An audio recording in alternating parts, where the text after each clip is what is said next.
關於以利亞嘅經文咧，其實係非常之豐富嘅。呢一次嘅講道咧，係關於以利亞，唔係咧關於佢嘅經文，並且咧會喺集中關於佢嘅侍奉嘅心路歷程上邊，對我哋有啲乜嘢嘅提醒。一啲與了解佢冇乜特別大關係嘅經文或者啲解說咧，咁希望咧以後有機會咧可以用經卷講嘅經卷釋經嘅講道方式咧，同大家再去宣講。亦都因為咧本人即係功力唔夠啦，未必咧能夠保持到內容嘅充足，同時又要兼顧嗰個精簡嘅情況咧，所以原本希望盡量用一次嘅講道去宣講，最後咧喺預備嘅過程裏邊咧，我都諗緊，不如都係分兩次啦，唔好一次過太長啦。咁希望咁樣咧會比較合適，求主使用。唔知大家知唔知咧？猶太人喺逾越節即係晚餐嗰個台上邊咧，到而家咧都留咗一個空位喺度嘅喎。佢哋甚至咧開住門去邀請等緊呢個人嚟㗎。咁呢個位置大家知唔知道預留俾邊個嘅咧？咁唔知都估到啦。今次嘅經文係講以利亞啊嘛，咁佢哋講緊呢個位咧就梗係留俾以利亞㗎啦。其實呢個傳統嘅舊約根據咧係嚟自馬拉基書4章5至6節㗎。嗰度講到咧，看啊，耶和華大而可畏之日未到以前咧，我必差遣先知以利亞到你們那裡去，他必使父親的心轉向兒女，兒女的心轉向父親，免得我來咒詛遍地。以利亞並冇咧經歷一般嘅死亡，而係咧喺旋風中咧俾神接咗升天㗎。喺後期嘅信仰傳統裏邊咧，佢被視為咧喺耶和華大而可畏嘅日子嚟到之前係會被差遣翻嚟嘅先知，即係喺耶和華大而可畏嘅日子，即係佢哋認為咧，即係猶太人認為咧嗰個彌賽亞嚟之前咧就會再派以利亞嚟到當中噶啦，所以佢亦都被視為咧呢個彌賽亞嘅先驅。佢係即係列王紀裏邊咧係一個極具代表嘅先知，一生咧致力於咧對抗嗰啲背叛、嗰啲背道而行嘅，即係嗰個暗利王朝。咁以利亞咧喺列王記上嘅17章就出場。嗰時咧以色列舉國上下都受到咧亞哈同埋耶洗別即係推動咧，而好狂熱咁樣咧去到崇拜巴力，背棄咗耶和華。讓我哋咧一齊睇經文。第一節嘅經文就係王上嘅17章1節開始啊。咁佢講到咧，基列寄居嘅提斯比人以利亞就對亞哈講啦，佢話我指着所侍奉永生耶和華以色列嘅神起誓，呢幾年咧，如果我唔禱告啊，一定唔會落雨。呢個係以利亞同亞哈王第一次嘅相遇。巴力咧喺迦南宗教咧被視為即係被視為咧去掌管風啦、雨雷啦、肥沃啦同埋豐收嘅偶像。咁以利亞宣告唔落雨啦，係直接攻擊緊巴力最核心嘅業務啊！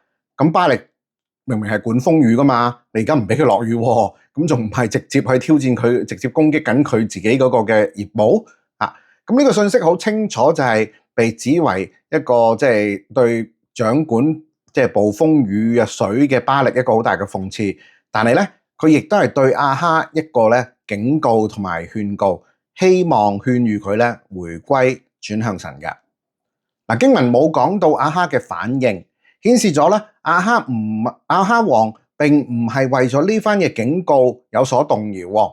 亞哈根本咧唔覺得需要靠賴耶和華嚟到賜雨，對亞哈嚟講呢個係一個警告，同時間亦都係咧向巴力嘅挑戰巴力嘅真實同埋能力，迫使到咧之後巴力同耶和華對決呢一場宇宙級嘅對決嘅對抗咧，從第一句話就已經開始咗啦。跟住17章第2至到第3節，耶和華嘅話咧就嚟到以利亞嗰度啦，就同佢講咯，你離開呢度，往東去藏匿埋咧喺約旦河嘅東邊嘅基納溪旁。呢度講嘅床咧，唔係躲藏，唔係呢度嘅床咧，就係躲藏，唔俾人睇，唔俾人知道或者唔俾人睇見嘅意思，係冇逃走、冇逃避嘅意思㗎。神要透過先知嘅離去或者躲藏啦，去象徵神嘅同在同埋祝福咧，就暫時離佢哋而去啦。跟住第4至到第6節，你要飲嗰溪裏邊嘅水，我已經吩咐咗咧烏鴉喺嗰度咧供養你啦。於是咧，以利亞就照住耶和華嘅話去做啦。咁啊，去到約旦河東嘅基納溪旁。咁烏鴉咧早晚咧就擔餅俾佢食，擔餅同埋肉嚟俾佢食。佢亦都咧飲嗰度溪裏邊嘅水。嗱，17章嘅1至到6節嘅經文，明顯地咧係睇到以利亞照着耶和華嘅話去行，佢只係信服，佢跟住做，神就供養，神就搞掂晒，完全咧合乎咗人嘅預期。跟住第7至到9節，過咗啲日子啦，咁溪水都乾咗咯，因為冇雨啦嘛。咁啊，耶和華嘅話咧又同以利亞講啦，佢話你起身啦，去西頓嘅撒勒法去，咁住喺嗰度。我已經咧吩咐咗嗰度一位寡婦去供養你。咁撒勒法咧就喺西頓地境之內嘅，正咧就係耶洗別嘅故鄉，巴力嘅崇拜嘅一個大本營嚟噶。神差以利亞去到敵營心臟嗰度去匿埋咧，並由一個外邦寡婦去供養佢咧，呢個係對巴力嘅雙重諷刺嚟噶。第一，頭先講到巴力管唔到自己地盤上面嘅雨，耶和華唔落雨就唔落雨，巴力都冇晒符。另外就係耶和華喺巴力嘅領地裏邊仍然能夠看顧佢自己嘅先知，就咁樣咧，我哋知道咧，以利亞就喺嗰度住上咗2年多嘅時間啦。跟住到第10節，以利亞咧就起身往撒勒法去啦。咁其實咧由嗰度河東去到約旦河西岸嘅撒勒法咧，唔係一個短路程嚟噶，但係亦都係咁樣啦。以利亞繼續順服，聽命，唔問情由嘅，繼續即刻就去上路啦。佢跟住做，神就包底安排好一切，結果咧都係可以預期到嘅。咁到咗城門嗰度咯，見到有一個寡婦喺嗰度執柴。咁啊，點解要知道佢係寡婦啦？其實好明顯嘅就係，如果佢嘅老公喺度嘅時候，咁就唔使自己出嚟執柴啦。咁啊，以利亞就同佢講啦，佢話：喂，可唔可以用你嘅器皿咧，即係幫我攞啲水啊？我想飲啊！跟住第11至到第13節，咁咧呢個婦人去取水嘅時候咧，以利亞又同佢講咯，就話：喂，你可唔可以再攞啲餅嚟俾我啊？跟住個婦人就話：我指着永生耶和華你嘅神起誓。嗱，呢度咁樣講咧，唔代表呢個婦人係信奉耶和華啦，佢係指着你嘅神起誓，即係咩話咧？佢係指着以利亞佢傾偈嘅對象嘅神嚟到講啫。佢就話咯：我冇餅喎，我嗰罌裏邊咧都係得一啲麵，咁啊瓶裏邊咧仲有即係有啲油，咁我而家去只係執緊2條根柴，翻去就為我同埋我個仔去整餅，我食完，唉，死就死啦咁啊！即係睇嚟咧，佢不但咧係冇食物啊，連能夠同埋願意暫時照顧佢哋即係一陣嘅親戚啊或者朋友都冇，好似呢餐就係佢哋最後一餐咁樣啊！咁以利亞13節繼續講啦，就同佢講，佢話唔使驚，可以照你所講嘅去做啦，只要先為我做一個小餅拎咗嚟俾我。然後咧就為你同你個仔去整餅啦，咁呢個以利亞嘅意思係叫佢整一個細細嘅餅俾佢，跟住咧用剩嘅麵粉同埋油咧，先至整個餅去俾佢自己同埋佢個仔。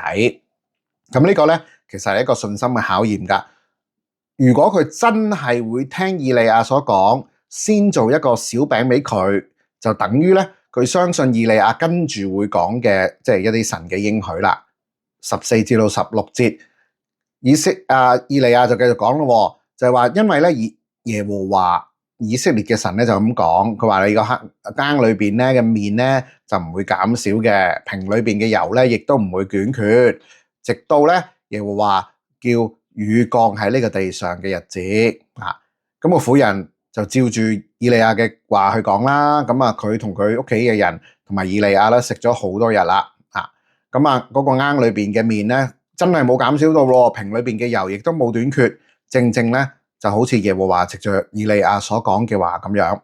咁有一件事可以睇到，無論係以利亞或者呢個婦人，只要肯聽耶和華嘅說話去做、去講、去行咧，就會見證到神嘅安排。跟住到17至到18節呢件事之後咧，嗰個婦人即係個仔咧就病咗啦，仲病得哇好辛苦啊！即係其實就真係差唔多死啊，直情死噶。咁啊，婦人就同以利亞講啦，佢話神人啊，我同你有何干啊？你竟然咧嚟到我呢度，叫到咧神想念我個罪，以致到咧我個仔死咗啦。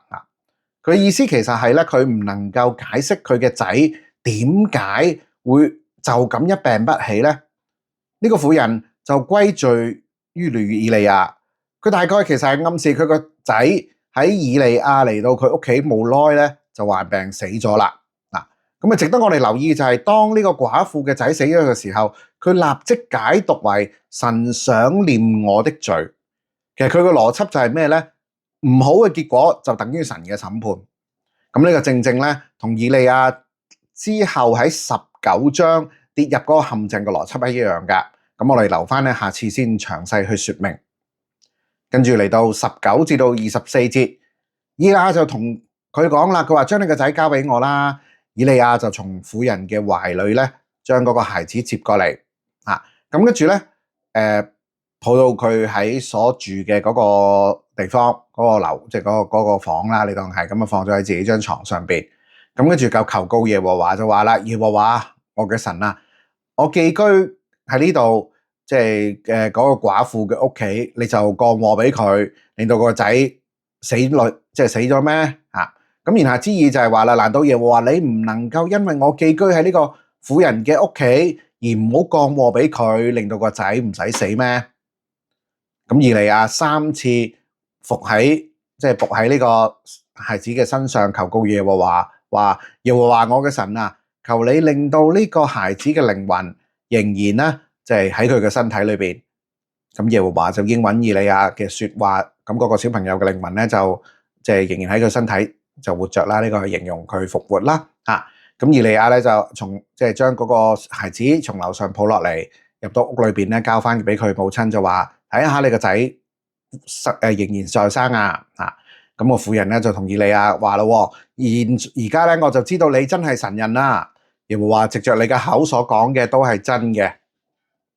咁婦人因為神蹟見證到神，亦都印證咗咧，先知最重要嘅功能係傳神嘅話。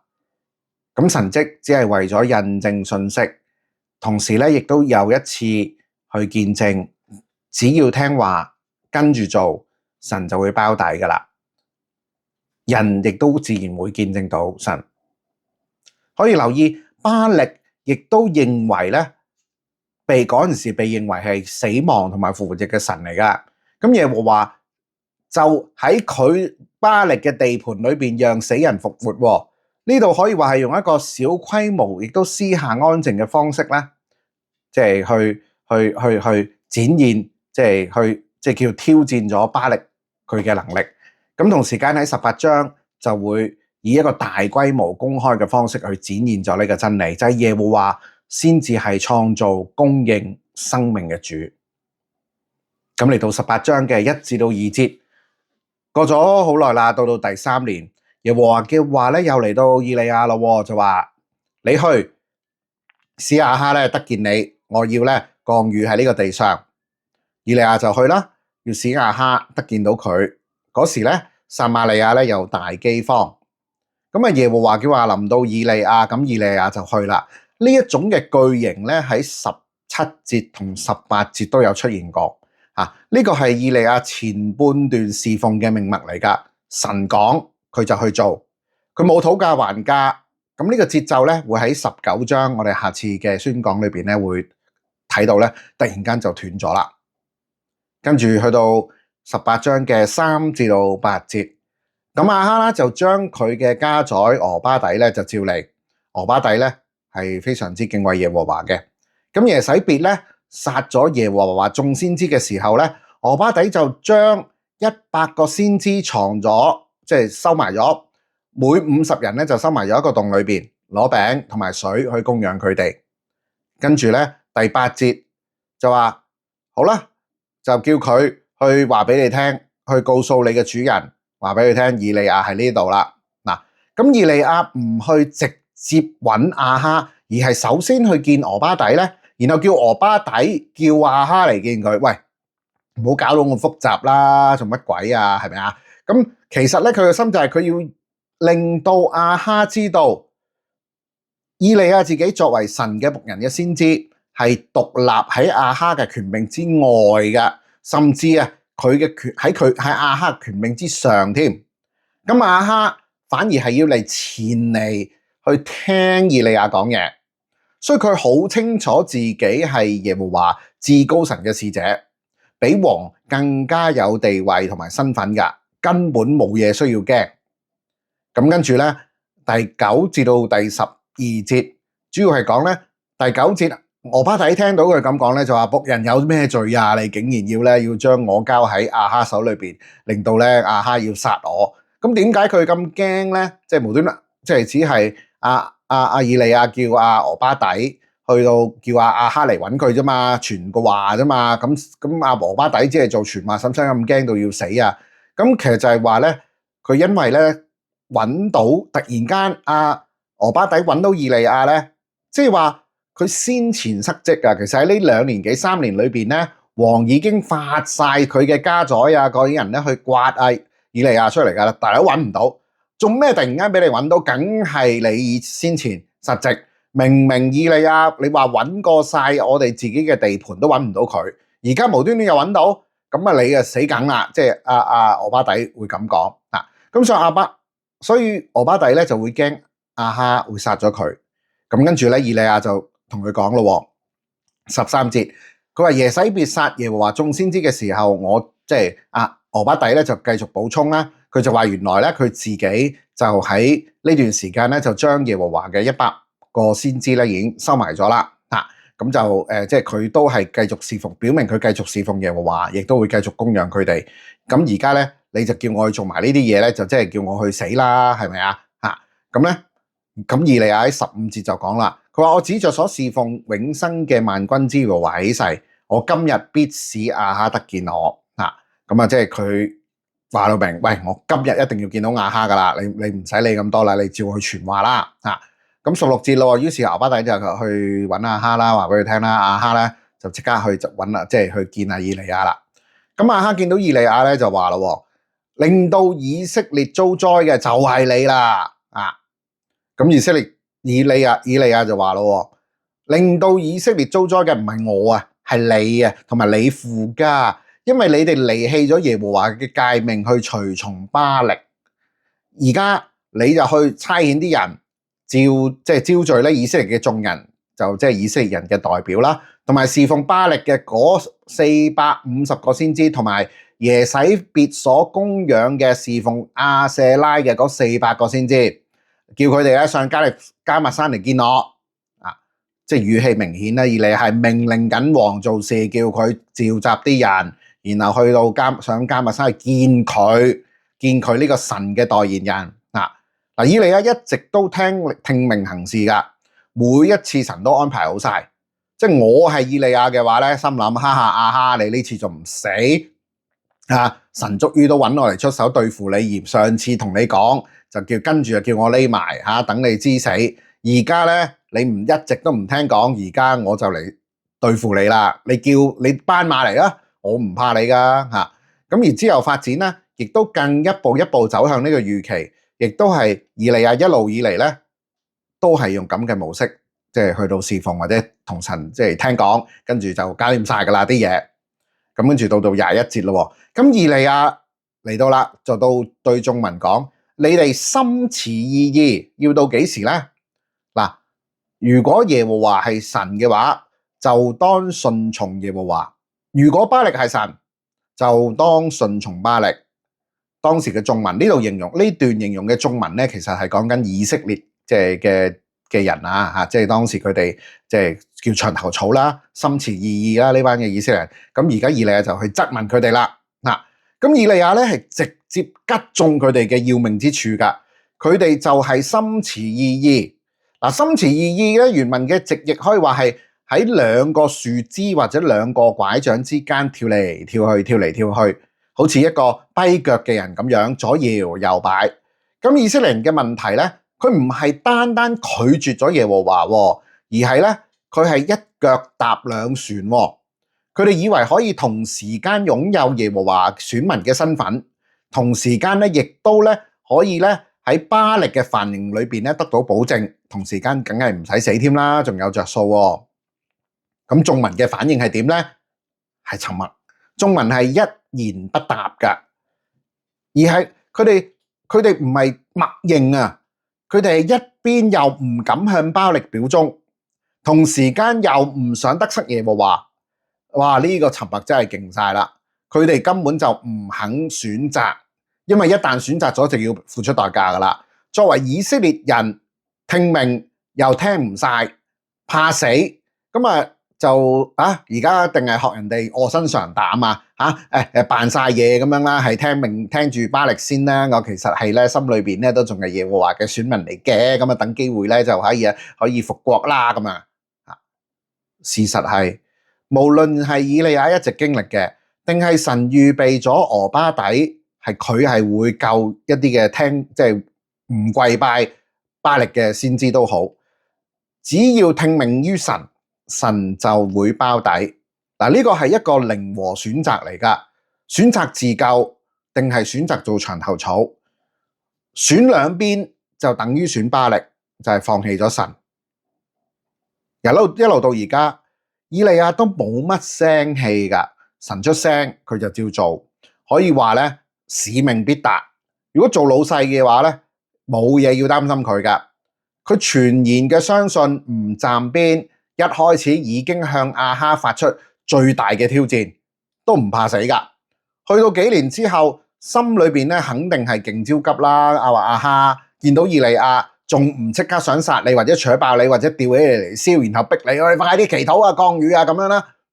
咁聽俄巴底講，王根本就係一直揾緊你噶啦，甚至揾唔到啊，就仲要怪罪佢身邊嘅臣子。咁而家你仲主動嚟現身，你仲走得甩，揾咗你咁多年，你突然間自己嚟，我仲唔捉實你，綁住你，直至到你祈禱為止。你話你唔祈禱就唔落雨啊嘛，係咪啊？即係可以話今次咧，以利亞唔死都一身神嘅。但面對咁嘅情況，以利亞仲係使命必達㗎，死都唔怕。總之神叫嘅，就知道佢自己就係神嘅代表，唔怕你，即係唔怕你不特止啊，仲要召你嚟見我添啊！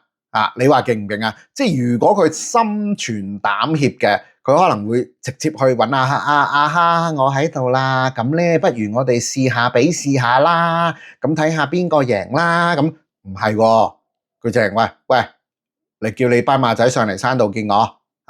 即係擺到明咧，即係完全唔留情面㗎，即係唔會留下一步諗住當時嘅輸咗嘅時候，衰咗嘅時候，起碼我之前都好啲態度，唔會斬我嘅手，都唔會斬我嘅腳啊！唔係啊，去到盡㗎啊！咁對比嗰班心持異議嘅以色列人咧，可以話係完全兩回事嚟㗎。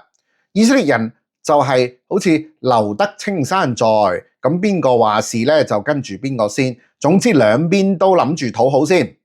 咁以利亞咧就眼尾都費事睬你啊，望都唔望你。總之你快啲嚟，我搞掂你，等你哋知道你哋嗰個就係假神嚟嘅。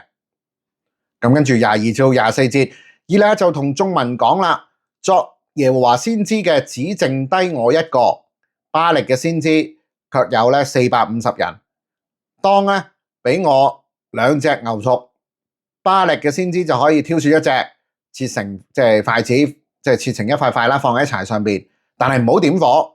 我亦都預備呢隻牛犢放喺柴上邊，亦都唔點火嘅。嗱，你哋求告你哋所謂嘅神嘅名，我亦都求告耶和華神嘅名。咁降火顯應嘅神就係神啦。咁眾民回答：好啊，咁啊好啦，應承咗啦。咁以利亞用求神降火嘅方式嚟驗證邊個係神咧，其實係我哋叫讓緊 round 啊，即係忍讓緊、讓緊，即係鬆緊張俾巴力嘅先知嘅。因為巴力嘅佢哋班友仔相信咧，巴力咧係一個掌管風雨雷電嘅神啊嘛，一個行嚟啪咁就係火噶啦，係咪啊？佢理當有能力，即係用閃電咧從天降火去燒掉嗰啲祭肉噶嚇。咁以利亞就不斷將自己咧放喺一個不利，好似好不利嘅位置上邊，從而咧令到在場嘅以色列眾人去知道嗱，如果真係有火降落嚟啦，仲要燒以利亞嘅祭肉，唔燒你哋巴力嗰啲咧，咁就毫無疑問啦，就肯定係即係耶和華係真神啦嚇。咁以利亞深信呢啲所謂嘅不利咧，對一個真神嚟講，從來都唔係不利。而呢個宇宙級嘅比試咧，喺佢心裏邊結果已經定噶啦，冇得輸嘅根本。跟住25節，以利亞同巴力嘅先知講啦：你哋既是人多，就當先挑選一個咧牛犢，預備好咧就求告你哋嘅神嘅名，但係就唔好點火喎。咁我哋跟住繼續睇落去啦，直至到26至到33節啦嚇。咁個比試係點嘅咧？繼續就係佢哋將所得嘅牛犢預備好啦，從早晨到午間，朝頭早到晏晝啊，求告巴力嘅名啊，就話巴力啊，求你應允我啦。但係冇聲喎，冇人應允，冇嘢應允喎。佢哋所築嘅壇啊，四圍咧繼續喺度跳，繼續喺度跳喎。到咗正午啦，以利亞就笑佢啦，喂，大聲啲求告啦，佢係神啊，佢或者咧睇到默想緊，或者行埋一邊啊，或者行緊路，或者瞓緊覺，你嗱臨叫醒佢啦。其實以利亞就恥笑佢哋啦，你哋敬拜嘅只不過一個更大所謂嘅更大嘅人啫嘛，佢都會做你哋所做嘅事噶，佢哋會瞓覺，會去廁所啊，但係真神係唔需要俾人叫醒嘅喎，唔需要俾提醒喎，亦都唔使俾人催喎。如果嗰個係真神嘅話咁28節啦，佢哋繼續大聲求告，按住佢哋嘅規矩啊，用刀槍啊、自割啊、自刺啊，直至到身體流血為止。從午後直到獻晚祭嘅時候，即係搞咗大半日，佢哋狂叫亂叫啊，都冇聲音、冇應允，亦都冇理會到冇聲音、冇應允、冇理會，呢個係三重否定嘅希伯來文嘅，即係可以一個重重打擊嘅修辭啊！巴力唔係太忙，唔係聽唔到啊，係佢根本唔存在啊！所有嘅能量、所有嘅血、所有嘅喧鬧，完全冇換嚟一點嘅回應。呢個就係偶像崇拜最終嘅真相，你付出越多就係越空。咁以利亞到眾民講啦，你哋嚟我呢度，眾民咧就去到佢嗰度啦。咁佢哋就即係以利亞咧就重修已經毀壞咗耶和華嘅壇。咁原來迦密山上邊咧曾經係有一個耶和華嘅壇噶。咁呢座壇咧已經毀壞咗，咁好明顯咧係之前亞哈同埋耶洗別所毀壞噶啦。31節，以利亞就照雅各子孫支派嘅數目啦，攞咗12塊石頭啦。咁耶和華嘅曾臨到雅各說啦，你的名叫以色列咁用呢啲石頭咧為耶和華築一座壇，喺壇上面四圍嗰度掘溝，咁就可以容納大約15公升嘅，即係15列，大約15列嘅水啦。收尾掘，即係側邊掘嗰啲溝33節又喺壇上面擺好柴啦將牛犢咧切成咗一塊塊，放喺柴上邊。同眾人講咯，你哋用4個桶裝滿水，就倒喺呢個燔祭同埋柴上邊。哇，真係把炮！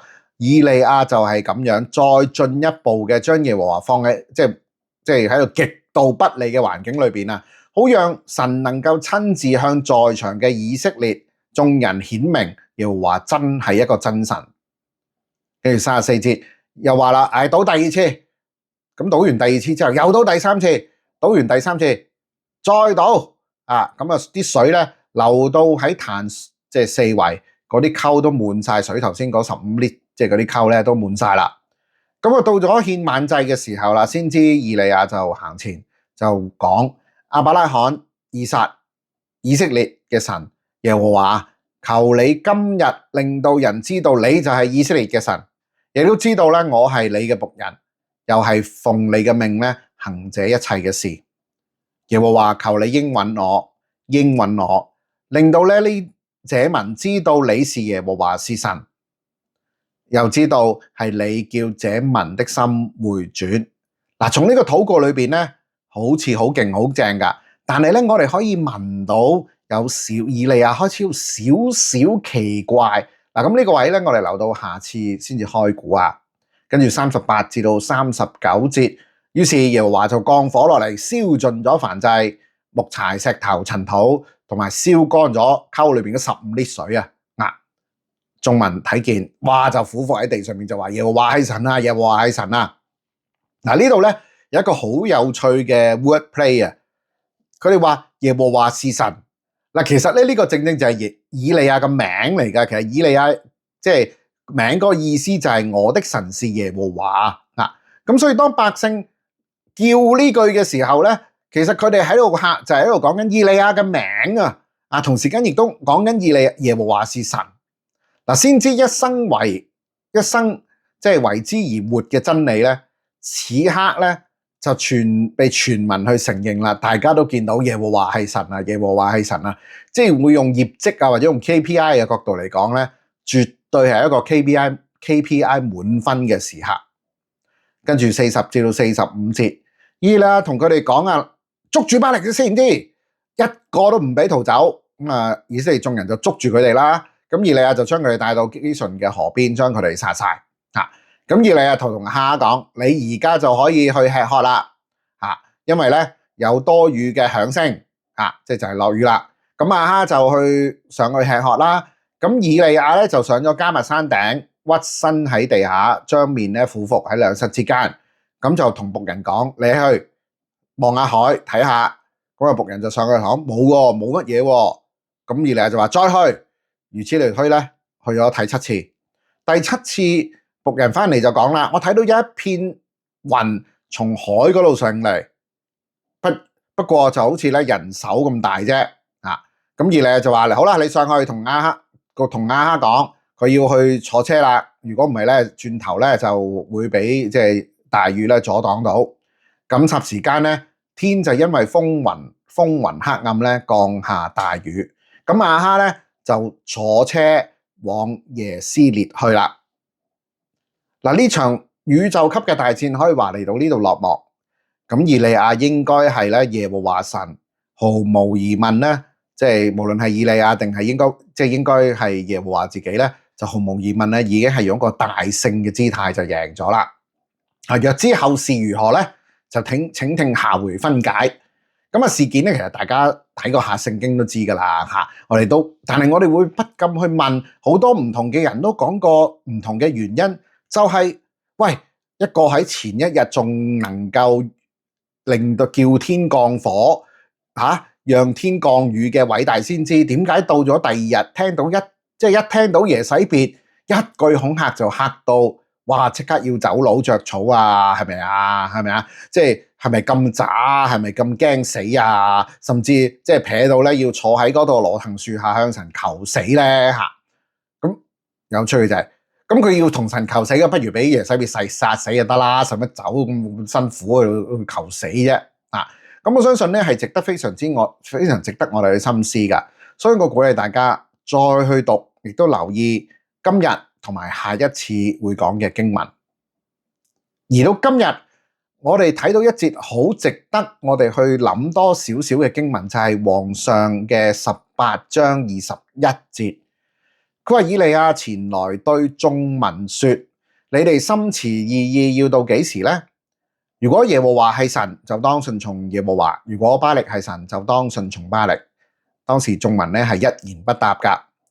以色列人係心持二意，又要繼續做以色列人，耶和華嘅子民，但係同時又想得到眼前巴力嘅好處，又唔想俾人殺，又要攞隻數，但係又要保持個身份，又冇咁傻啊！咁記得啦，十幾年前，即係嘗試計一計，嗰陣時嘗試計一計，如果等到60歲自己退休嘅話咧，話仲有成10幾20年樓要供喎，或者應該咁講，到60歲退休嗰陣時咧，冇嘢做啦嘛，嗰陣時都仲有要供10年樓，咁都冇嘢做啦，點供樓呢？咁但係又計喎，小朋友嗰陣時都未出生，即係都未讀完書，咁點有錢呢？點算呢？嗱，咁佢嗰陣時喺度計劃，所謂計劃緊將來嘅時候咧，計劃到成10幾20年嘅將來，係咪諗多咗咧？我覺得自己都嚇。咁有機會咧，可以到即係有啲肢體介紹啦，可以去一間公司嗰度做一啲 IT marketing 嘅 consultant，咁可以幫補下同埋儲定啦10多年後嗰啲嘅供樓錢。咁除咗每個星期有一日朝頭早咧要去佢哋 office 之外咧，仲要咧係即係喺辦公室以外嘅時間，有時有啲嘢都要做㗎嚇。咁所以搞到咧都相當攰嚇。咁亦都如果咁啱嗰日要去佢哋 office 啦，又要返教會啦，咁其實兩邊走咧都相當吃力。但係最慘嘅就係要同時隱瞞教會做 part time。因為咧，如果同工要做 part time 咧，要經過執事會批准，跟住做好多嘅程序，批唔批咁先至考慮咁樣嘅。實在係罪過。嗰陣時咧，自己以為好有遠見，自己退休嘅生活自己搞掂，自己嘅安心港唔喺神嘅手中，自己全部都喺自己手裏邊。即係當日點樣去蒙召奉獻，將所有交俾神，唔諗前途，唔諗錢，就交俾神。而家就諗退休，諗到咁遠，咁甚至咧多多少少都影響咗教會嘅侍奉，同埋仲要瞞住教會。諗翻咧，自己正正就係呢種心持二意啊，又要選擇上帝，又要選擇侍奉，又要為自己喺上主嘅手之外揾到一個安全嘅保障。跟着呢份嘅 part time 咧，甚至收尾有機會去進入呢間公司去做 IT manager， 收入多倍啊！咁解決晒所有問題啦，係咪啊？但係同時間就要放棄侍奉，感覺咧好似連上帝都放棄埋咁樣。當時真係好糾結嘅個心情，真係即係嗰種心持二意嘅感覺係好強烈，亦都好對唔住上帝，但係亦都將安全感擺咗喺自己嘅手中。咁感恩啦！如果唔係上帝出手咧，我都唔知道咧而家會係點樣啦。心持二意，有時可以自我合理化，冇揀上帝，亦都唔自覺嘅。呢個俾我哋今日一個好尖銳嘅問題，就係乜嘢係我哋生活裏邊嘅巴力呢？係事業，係仔女嘅成績，係樓市股市，定係某個社交媒體上面嘅偶像呢？我哋有冇一腳踏兩船呢？主日嘅時候咧，星期日咧就翻到嚟敬拜，翻到教會敬拜神啦，係嘛？周一咧就將人生嘅安全感咧放咗喺另一位神嘅身上。真正叫我哋安心嘅安全嘅係神，定係神加埋其他嘢呢？神只係我哋辛苦困難嘅時候嘅心靈慰藉啫，但係講到生活咧，講到下一代嘅事咧，講到錢啊，講到社交等等嗰啲框啦咧，呢啲梗係要自己搞掂啦，神理唔到噶啦。會唔會就係咁樣咧？選擇神唔係要我哋日日返教會乜都唔做，而係有神已經足夠。而有神係唔係已經唯一已經叫我哋安心咧？其他嘅人同埋事，只要順着神嘅恩典同埋心意去做，就唔需要操心，就已經能夠感到嗰份嘅安心同安穩呢。留意喎，我哋嘅信仰係一個零和選擇嚟㗎，冇少少㗎，冇可以 win 㗎，冇可以站邊㗎，冇得騎牆㗎，冇最大嘅 KPI。冇我哋嘅業績，我哋嘅 KPI，淨係只係睇緊我哋係咪忠心咋？我哋係咪忠心就已經係我哋喺神裏邊最大嘅業績或者 KPI 啦。當以色列眾人選邊站，咁眾民就一言不答啦。一邊又唔敢同巴力獻忠啦，又覺得可能覺得自己個心都有半邊或者半邊心啦，都已經去咗巴力嗰邊都唔覺啦嚇。同時間又唔想得失耶和華喎。今日我哋係唔係經常都用沉默去到迴避，去到選邊站呢？我哋唔敢即係認自己全然相信主，全然以佢成為我哋最大同埋唯一嘅保障。我哋係咪往往就選擇沉默，唔敢去認，唔敢去面對呢？但係以利亞對神嘅命令，從來都唔出聲㗎。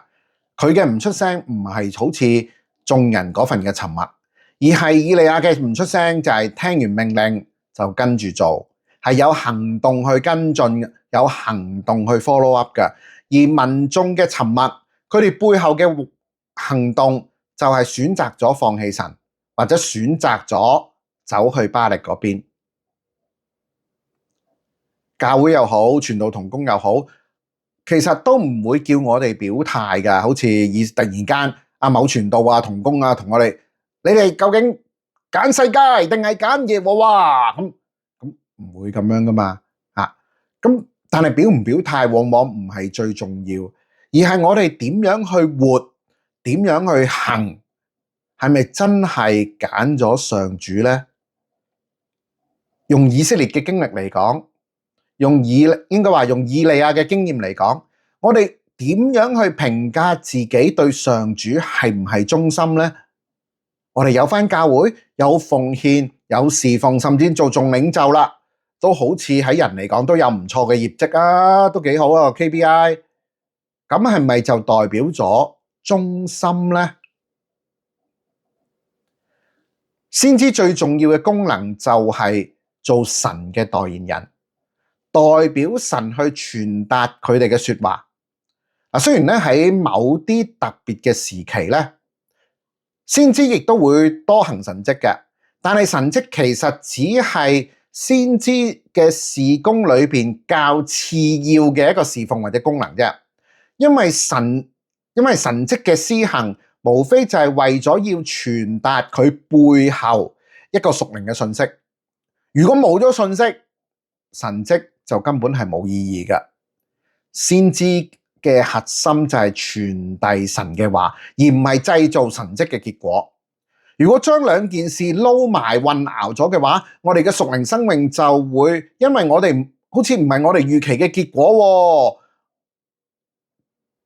甚至用咗我哋自己定嗰個 KPI 嗰個業績。喂，我做完呢啲嘢，一定有啲奇人奇事、神蹟奇事，或者有啲嘢改變，有啲嘅大復興發生啦。咁樣呢個就係自己定嘅 KPI 啦。如果我哋忘記咗我哋只係忠心去傳遞神嘅話嘅時候，我哋往往就會因為眼前一啲唔係我哋預期嘅成果，結果就會崩潰。可能好似下一次我哋講嘅以利亞咁樣。德蘭修女係一生咧，即係喺貧民窟裏邊侍奉啦，面對無窮即係貧窮同埋死亡嘅，即係佢有一句名言作為今日我哋講到嘅即係結束。佢話：上帝並沒有呼召我成功，佢只呼召我忠心。我再講一次啊！上帝並沒有呼召我成功，佢只呼召我忠心。唔心持意義嘅秘訣，往往咧唔係叫我哋唔好去睇第二笪地方，唔好諗，唔好睇啦咁樣，反而係叫我哋專心。專心先能夠幫到我哋唔睇或者唔理。如果我哋不斷去叫自己唔好睇啦，唔好諗啦，其實我哋腦裏邊咪就係俾另外嗰啲嘅嘢去到佔據咗我哋嘅思想咯。所以只有上主專心定睛仰望主，呢種嘅專心先至叫我哋唔會心持二意。所以往往我哋成日叫人讀經多祈禱，多喺基督群體裏邊，就係叫我哋更加專注上主。我哋嘅基督信仰係冇心持二意呢回事嘅，只有靈和人心，至死忠心。讓我哋彼此互勉，阿們。